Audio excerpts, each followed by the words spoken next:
ओम नमो भगवते वासुदेवाय। ओम नमो भगवते वासुदेवाय।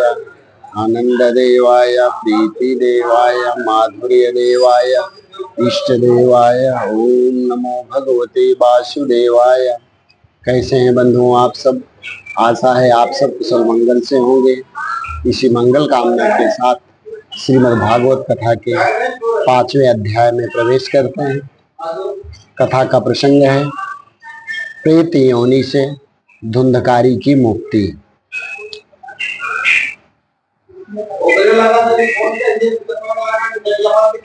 पितर यू परते तेन जननी ताडिता भीषम क्वा वित्तम तिष्ठत ब्रूहि हनिष्ये लतया न चेत। अर्थात कहते हैं पिता के मरने पर एक दिन धुंधकारी ने अपनी माता को भी खूब पीटा और कहा, जल्द बता धन कहाँ गड़ा है, नहीं तो लातों के प्रहार से तुझे मार ही डालूंगा। पुत्र के भय से व्याकुल धुंधली उसी रात कुएं में गिरकर मर गई।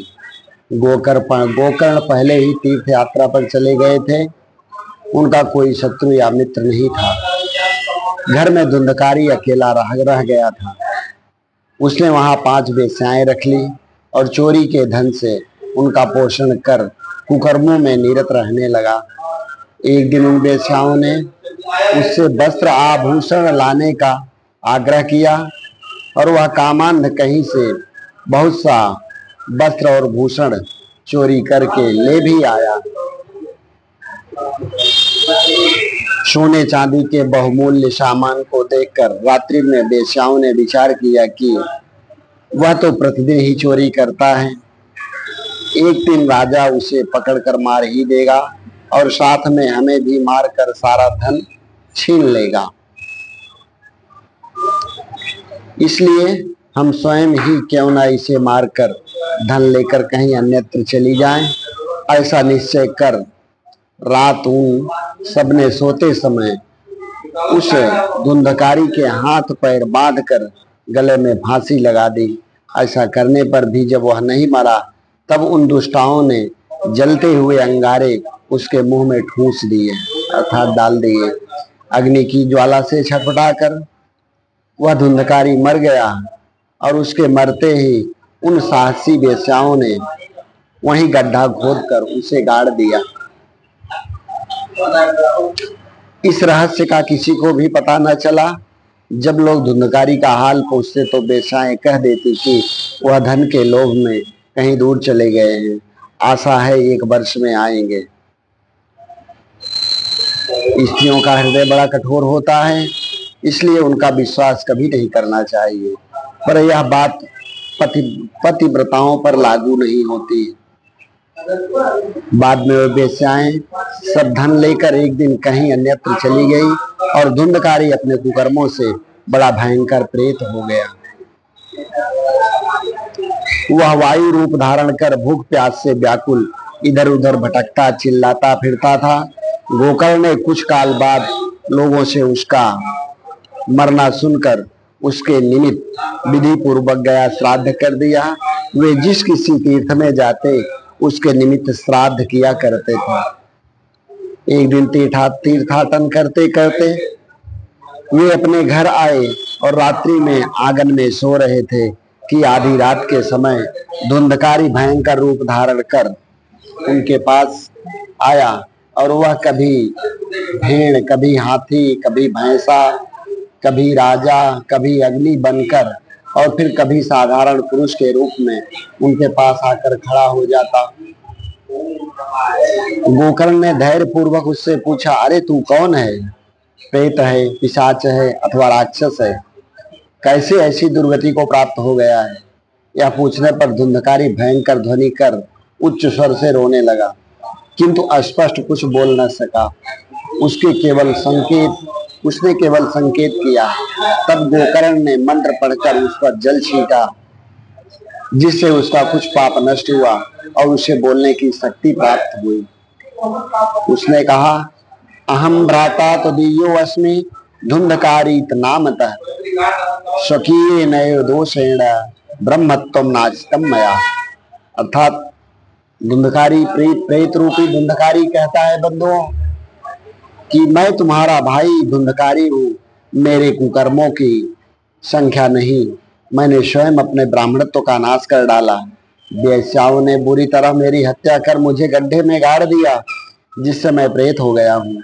केवल वायु पीकर रहता हूँ। मेरे दयालु भैया, मैं बहुत प्यासा हूँ, मुझे जल पिलाओ। मेरा मुख सोई के समान है, मैं स्वयं जल नहीं पी सकता। तुम्हारे द्वारा दिया गया जल ही मुझे मिल सकेगा। त्वया दत्तम लभते जलम, मेरा उद्धार करो, मैं बड़े कष्ट में हूँ। यह सुनकर बंधुओं, गोकर्ण जो है, गोकर्ण के नेत्रों में अश्रु छलक आए। उन्होंने कहा, भैया मैंने तो तुम्हारे निमित्त गया में विधि पूर्वक पिंडदान भी कर दिया, फिर तुम मुक्त क्यों नहीं हुए? यह तो बड़ा आश्चर्य है। प्रेत ने कहा, भैया गया श्राद्ध सतय नापि मुक्तिर्मे ना भविष्यति। गया में एक क्या 100 श्राद्ध करने का पर भी मेरी मुक्ति न होगी। आप कोई दूसरा उपाय सोचें। यह सुनकर गोकर्ण को बड़ा आश्चर्य हुआ। उसने कहा, भैया तब तो तुम्हें इस योनि से मुक्त करना बड़ा कठिन है। गोकर्ण कहते हैं, अच्छा इस समय तुम अपने स्थान पर चले जाओ, मैं विचार कर तुम्हारी मुक्ति का कोई दूसरा उपाय करूंगा। गोकर्ण के कथनानुसार प्रेत अपने स्थान पर चला गया। इधर गोकर्ण रात्रि भर चिंतामग्न होकर उसकी मुक्ति का उपाय सोचते रहे, किंतु उन्हें कोई उपाय सूझा नहीं। तब गोकर्ण ने बड़े बड़े विद्वानों से इसके बारे में परामर्श किया, किंतु कोई भी कुछ उपाय बता न सका। इस पर सबकी सम्मति से गोकर्ण ने मंत्र द्वारा सूर्य का स्तंभन कर उन्हीं से मुक्ति का उपाय पूछा। सूर्य ने स्पष्ट शब्दों में कहा, श्रीमद् भागवता मुक्ति, श्रीमद् भागवतान मुक्ति सप्ताहम वाचनम कुरु। अर्थात सूर्य भगवान ने उन्हें मार्गदर्शन देते हुए कहते हैं, भागवत के सप्ताह वाचन से इसकी मुक्ति होगी। भागवत के सप्ताह वाचन से इसकी मुक्ति होगी। यह सुनकर बंधुओं गोकर्ण बड़े प्रसन्न हुए। उन्होंने सप्ताह वाचने का निश्चय किया। इस निश्चय को सुनकर देश और गांव से बहुत बड़ी संख्या में जनता आने लगी। प्रेत भी अपने लिए स्थान खोजता हुआ 7 ग्रंथि वाले एक बांस में आ घुसा। गोकर्ण ने प्रथम स्कंद से कथा आरंभ की और सायंकाल जब कथा समाप्त हुई तब बांस की एक ग्रंथि फट गई। दूसरे दिन दूसरी ग्रंथि, तीसरे दिन तीसरी ग्रंथि, इसी प्रकार 7 दिनों में बांस की 7 ग्रंथियां फट गई और धुंधकारी प्रेत योनि से मुक्त होकर पीतांबर पहने मुकुट और कुंडलों से सुशोभित दिव्य रूप धारण कर प्रकट हो गया। गोकर्ण को सप्रेम प्रणाम कर वह बोला, भैया आपने मेरा उद्धार कर दिया। प्रेत बाधा दूर करने वाली भागवत की यह कथा धन्य है। जय जय श्री राधे। धन्या भागवती वार्ता प्रेत पीड़ा विनाशिनी, जिसके प्रभाव से मैं आज प्रेत योनि से मुक्त हो गया हूँ। सप्ताह भी धन्य है, जिससे भगवत धाम वैकुंठ की प्राप्ति होती है। बंधुओं, जब मनुष्य सप्ताह सुनने का संकल्प करता है तब उसके पाप कांपते हैं और कहते हैं, यह कथा तो हमारा प्रलय ही कर डालेगी। अब हम भाग कर कहाँ जाएं?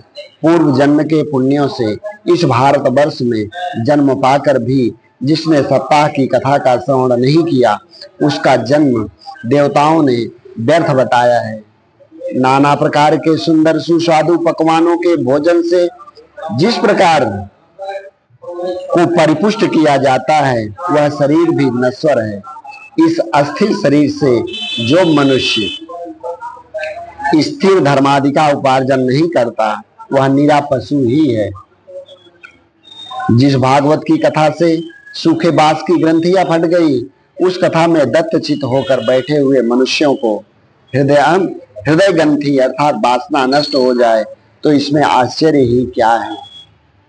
इस कथा के श्रवण से भगवान शीघ्र ही हृदय में आ विराजते हैं और श्रोता के समस्त संशय तथा पाप ताप नष्ट कर उसे मुक्त कर देते हैं। इस प्रकार श्रीमद् भागवत का महात्म्य कहते हुए सनत कुमार जी ने नारद जी से कहा कि हे महामुनि, दिव्य रूपधारी धुंधकारी के ऐसा कहने पर उसी क्षण आकाश से एक दिव्य विमान उतरा उसमें भगवान के पार्षद विराजमान थे। उन्होंने सबके देखते देखते धुंधकारी को विमान में बैठा लिया। गोकर्ण ने भगवान के पार्षदों से पूछा, हे महानुभाव, यहाँ तो कथा के बहुत से श्रोता बैठे हैं, इनके लिए विमान क्यों नहीं आए? पार्षदों ने कहा, महाराज, प्रेत ने 7 दिन तक उपवास कर स्थिर चित्त से सप्ताह का श्रवण एवं मनन किया है। दूसरों ने ऐसा नहीं किया, इसी कारण फल में यह भेद हुआ है।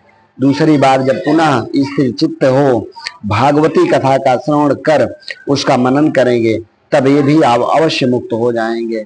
इतना कहकर भगवान के पार्षद धुंधकारी को गोलोक ले गए। फिर गोकर्ण ने श्रावण मास में पुनः सप्ताह कथा आरंभ की, जिसमें सबने स्थिर चित्त से कथा का श्रवण एवं मनन किया। और कथा समाप्त होते ही सैकड़ों विमानों सहित भगवान विष्णु स्वयं प्रकट हो गए और चारों ओर जय जयकार और नमो नमः की ध्वनि गूंजने लगी। भगवान ने भी हर्ष से अपना शंख बजाया और गोकर्ण को हृदय से लगाकर अपना ही स्वरूप दे दिया। अन्य सब श्रोता भी दिव्य रूप धारण कर पृथक पृथक विमानों के द्वारा भगवान के लोक को चले गए। इसके पश्चात गोकर्ण के साथ भगवान स्वयं गोलोक पधारे। यह सारा प्रकरण सुनकर सनत कुमार ने नारद से कहा, हे मुनि, सप्ताह की कथा के श्रवण से मनुष्यों को जो अनंत फल प्राप्त होता है, उसका महत्व मैं कहाँ तक वर्णन करूं।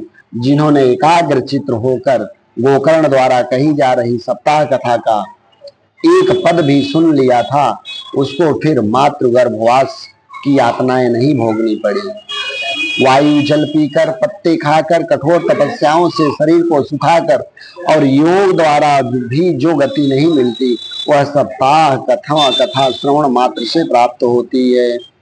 हे मुनीश्वर, सांडिल्य इस पुण्य प्रद इतिहास को चित्रकूट पर पढ़ते हुए परम आनंद में निमग्न रहा करते थे।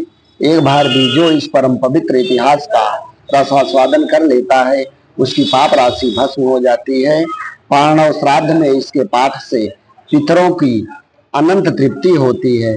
प्रतिदिन श्रद्धा पूर्वक इसका पाठ करने से मनुष्य का पुनर्जन्म नहीं होता। जय जय श्री राधे। ओम नमो भगवते वासुदेवाय। ओम नमो भगवते वासुदेवाय। जय जय श्री राधे। बंधुओं, अगले वीडियो में भागवत कथा का 6वां अध्याय पे प्रकाश डालेंगे। तब तक के लिए जय श्री राधे। 6वें अध्याय में सप्ताह कथा और उसकी श्रवण विधि, इसके विषय में हम चर्चा करेंगे। तब तक के लिए जय श्री राधे। जय श्रीमन्नारायण। श्रीमन्नारायण नारायण हरि हरि।